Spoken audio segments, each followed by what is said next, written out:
여러분들은 여러분들의 기도를 하나님이 들으신다고 믿으십니까? 우리의 기도가 또한 반드시 응답될 것이라고 믿으십니까? 여러분, 믿음이 무엇입니까? 신앙생활을 한다는 말이 또 무엇일까요?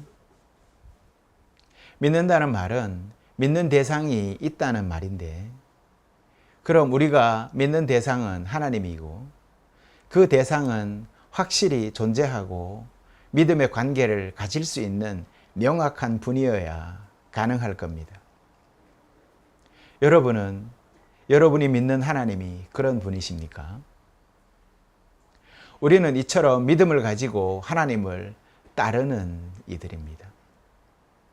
하지만 하나님은 눈으로 볼 수 없는 분이시고 그런 분을 믿는다는 말이 마치 허망한 말처럼 들리는 것은 저만의 일이 아닐 것입니다. 이런 경험은 주로 신앙 초기에 혹은 신앙의 연륜이 깊다 해도 어느 순간 시험과 믿음이 닥쳐서 믿음이 약해졌을 때 나타나는 현상들입니다. 그렇습니다. 우리는 허구를 믿으며 그것이 현실이 되기를 기대할 수는 없습니다.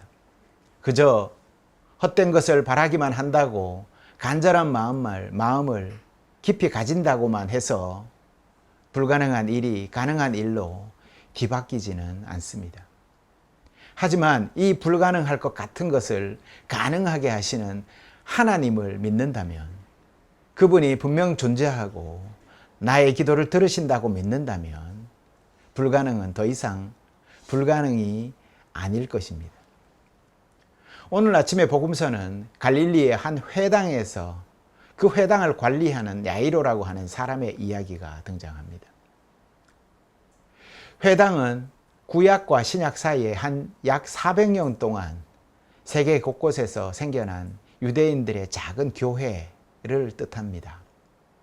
당시 유대인들은 디아스포라라고 해서, 즉 약속의 땅에서 벗어나서 그 포로 생활을 하면서 그렇게 도처에 흩어져서 살았습니다. 예수님이 활동하시던 시대에는 대부분 주요 도시들에 상당한 유대인들이 거주를 했고 그곳에서는 어김없이 회당이 세워졌습니다. 그래서 회당은 예루살렘 성전이 아니더라도 정기적으로 자신들이 회당에 모여서 예배 드릴 수 있도록 그렇게 조치를 한 것입니다. 그것이 회당입니다. 우리는 야이로에 대해서 복음서의 오늘 이야기 이외에는 다른 어느 곳에서도 다른 정보를 얻을 수가 없습니다. 이곳에만 기록이 되어 있으니까요. 그는 신실한 유대의 신자였고 딸의 병을 해결하려고 예수님께 도움을 구하는 사랑이 깊은 아버지였던 것 같습니다. 그는 분명 예수님에 대해서 반대하는 바리새인과 서기관들과 접촉했을 것입니다.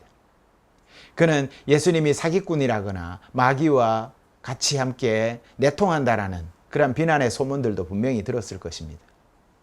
아이의 목숨이 경각에 달려서 한때 그가 여유롭게 이런 소문에 휩싸여서 사람에게 도움을 청할 정도로 그렇게 여유롭지는 못했을 것입니다.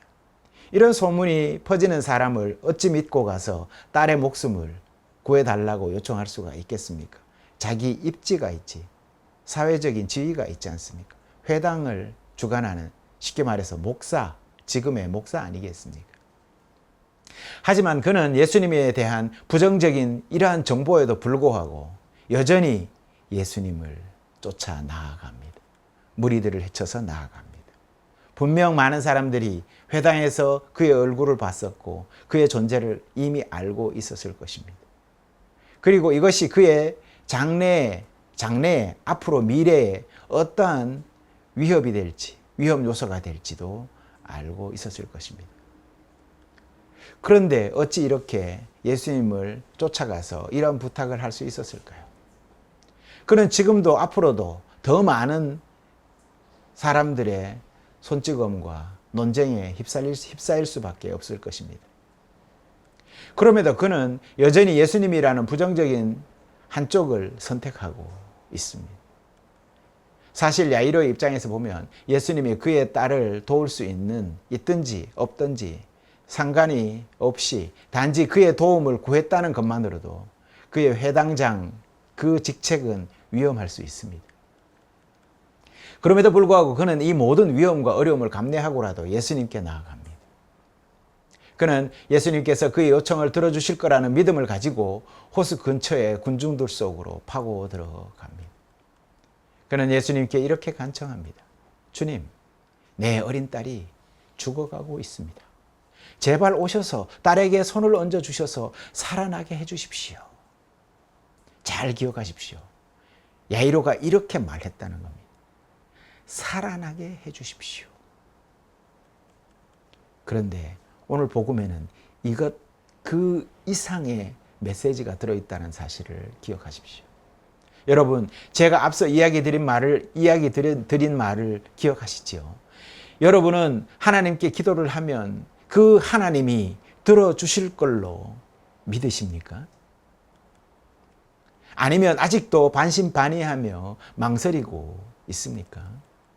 오늘 야이로처럼 듣보잡 청년, 귀신들과 내통하는 그런 소문이 흉흉한 이 청년, 이 사기꾼과 같은 사람에게 기도를 부탁할 수 있겠습니까? 사람들은 말합니다. 왜 교회를 그리 열심히 나가느냐? 시간을 낭비하냐? 그 시간에 가게를 열면 얼마를 버는데? 라고 말을 합니다. 하나님을 대신할 다양한 종교들, 하물며 무신론과 자기 자신을 숭배하는 그러한 종교까지 이 세상에는 그 신앙의 선택이 다양하게 널려 있는데 하필이면 왜 그 보이지도 않고 응답하지도 않을 것 같은 그 귀신과 내통한다라는 그 청년을 쫓아가느냐라고 비아냥거립니다. 하나님의 말씀과 행적을 진정으로 신뢰하는 사람들은 비웃음과 조롱을 당하면서도 단순하거나 마음이 닫혀 있다고, 그래서 너는 여전히 교회만 그렇게 나간다고 비아냥거립니다. 여러분, 기도할 때 누가 들으십니까? 그렇습니다. 하지만 그것이 전부가 아닙니다. 하나님은 죄가 우리를 둘러싼 방음 상자와 같다라고 오늘 복음서에서 얘기를 합니다. 죄가 우리의 귀를 막고 하나님에게 나아가는 그 소리를 방음 장치로 막아버린다라고 하는 것입니다. 우리가 죄의 감옥에 갇혀 있을 때 나타나는 신앙의 행동은 소리를 질러 밖으로 나가려고 하지도 않고 기도도 드리지 않는다라는 것입니다. 그러니 우리가 하나님께 기도하려면 죄가 없어져야, 자유로워져야 기도할 수가 있는 것입니다. 이런 이유에서 우리 영성의 샘은 기도 과정에서 임재와 자유와 의식 성찰 순으로 기도를 훈련을 시작하고 있습니다. 그럼 우리의 기도를 가로막는 그 죄를 어떻게 하면 제거할 수 있을까? 네, 제거할 수 있을까요? 있습니다. 바로 예수 그리스도께서 우리의 죄를 제거하셨습니다. 그는 죄를 자기 자신에게 짊어지게 하시고 하나님 아버지께 소리쳐도 들리지 않는 형벌을 스스로 자처했습니다.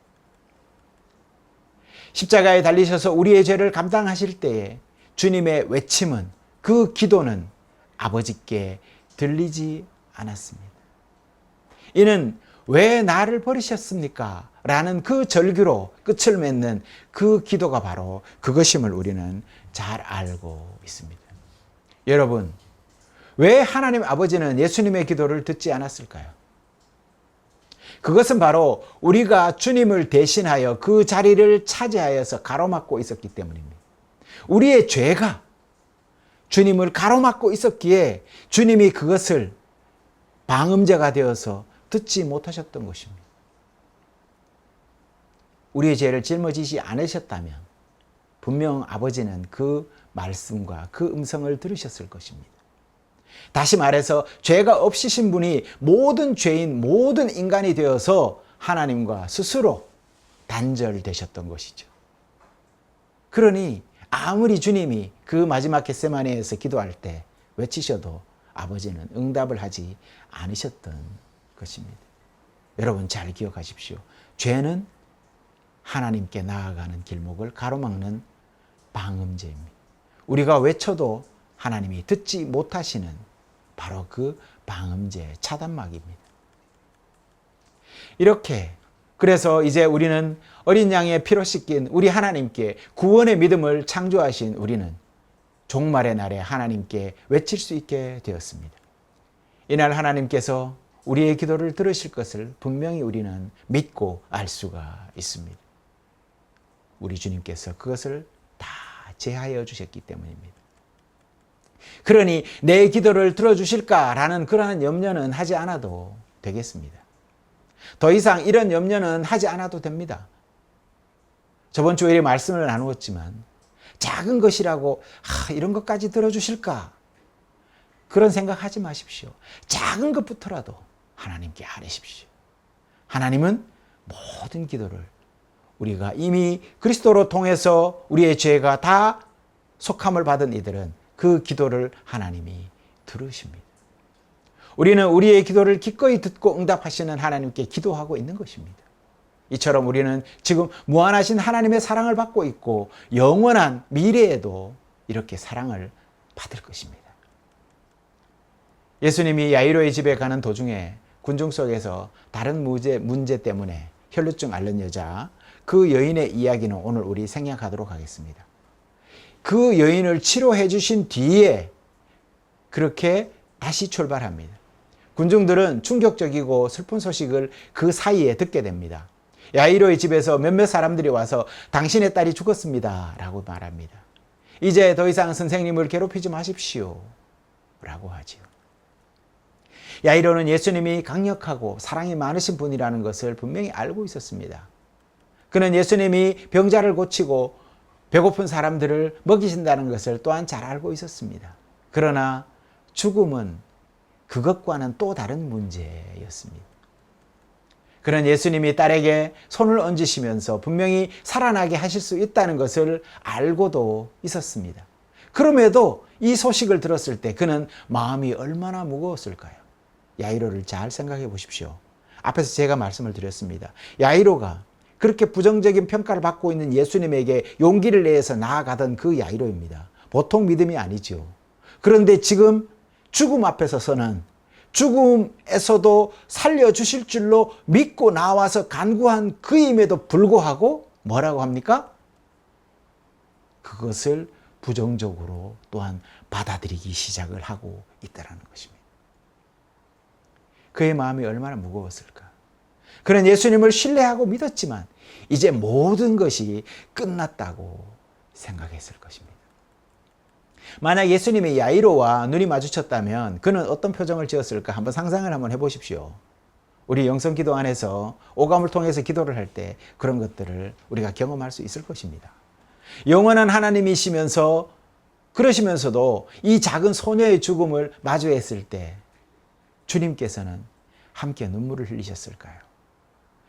나사로를 살리실 때 그 가족들을 보고 살리기 전에 눈물을 흘리셨던 예수님입니다. 마찬가지 아니겠습니까? 공감해 주시는 것이지요. 죽었으니 어쩔 수 없다. 이제 나도 어찌할 수 없구나라고 해서 그 한계 때문에 눈물을 흘리셨을까요? 아닙니다. 우리를 긍휼히 여기시는 이 죄 안에 갇혀서 생명을 잃어가는 그 모습에 너무나 슬펐던 것이죠.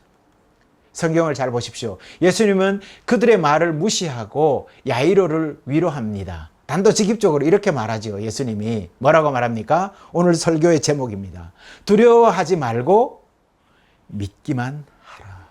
뭐라고요? 두려워하지 말고 믿기만 하라. 그들은 그렇게 늦게서야 야이로의 집에 도착했고 장례식이 이미 진행 중에 있었습니다. 사람들은 슬피 울며 이 작은 소녀의 죽음을 받아들이려고 이제 준비를 하고 있습니다. 여기에 모인 이들이 이미 사람들이 잠자는 것과 죽은 것 정도는 구별할 수 있는 이들입니다. 아이는 분명 죽었고 그래서 이 어린 소녀의 비극적인 죽음의 경우 그들은 거듭해서 그 죽음을 확인했을 것입니다. 그래서 소녀는 완전히 죽은 것입니다.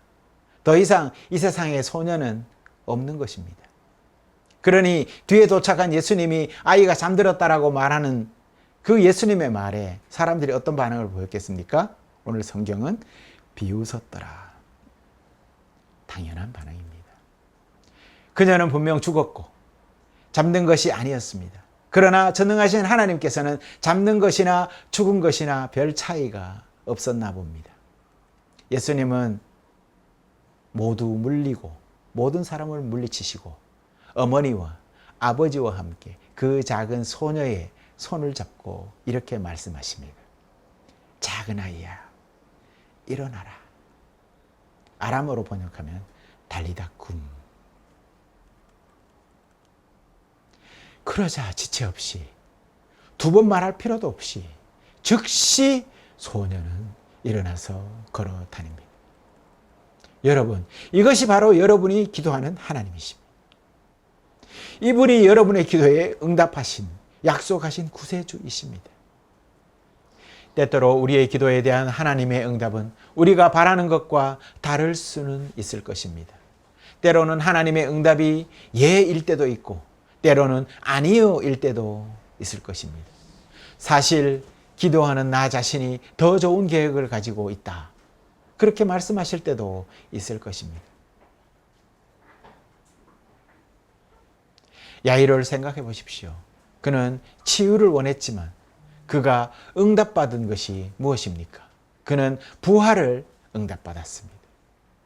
저는 불치의 암투병을 하며 하나님의 뜻에 모든 것을 맡기고 투병하는 부모님과 또 동료 목회자의 부모님과 또한 자기 부모님의 회복을 위해 기도를 부탁하는 이들의 그 기도 제목을 기억합니다. 이때마다 모든 가족들은 기독교 신앙인으로서 하나님이 기적을 일으켜서 그들의 생명을 구할 수 있는 가능성을 배제하지 않으면서 그러면서도 질병과 싸움의 결말을 준비해 왔습니다. 하나님이 이들을 위해서 마치 오늘 이 작은 소녀를 위해서 기적을 일으키셨듯이 기적을 일으키신 것일까? 어떤 이들은 모두 회복되었고 어떤 이들은 하나님의 부름을 받아 그분 품으로 나아갔습니다. 그는 그렇게 하실 수 있는 능력이 있으신 분이십니다. 그러나 그녀의 질병과 나이가 그녀의 죽음을 통해서도 하나님은 선을 이루시고 계신다는 사실을 분명히 기억하십시오. 예를 들어서 예수님은 그녀의 이런 상황을 통해서 아버지와 세상에 자신의 신앙을 나눌 기회를 갖도록 도와주었을 것입니다. 이 일은 과거와 달리 이 일 이후에 이 가족 안에 무엇이 가장 중요한 것인지 깨닫는 기회를 주었을 것입니다. 회당장은 매일같이 모세오경을 읽으며 많은 사람들에게 하나님의 그 자비를 선포했을 것입니다. 이제는 그는 회당장이 되어서 회당에서 예수 그리스도를 선포하는 기회를 얻게 되었을 것입니다. 성도 여러분, 하나님은 필요로 하는 일을 정확히 하실 수 있는 능력을 가지신 분이십니다. 또한 하나님은 여러분과 모든 사람의 영원한 생명을 얻는 데 있어서 가장 좋은 것, 필요한 것이 무엇인지를 가장 잘 아시는 분이십니다. 그러니 그분께 간구하십시오. 그분께 기도하십시오.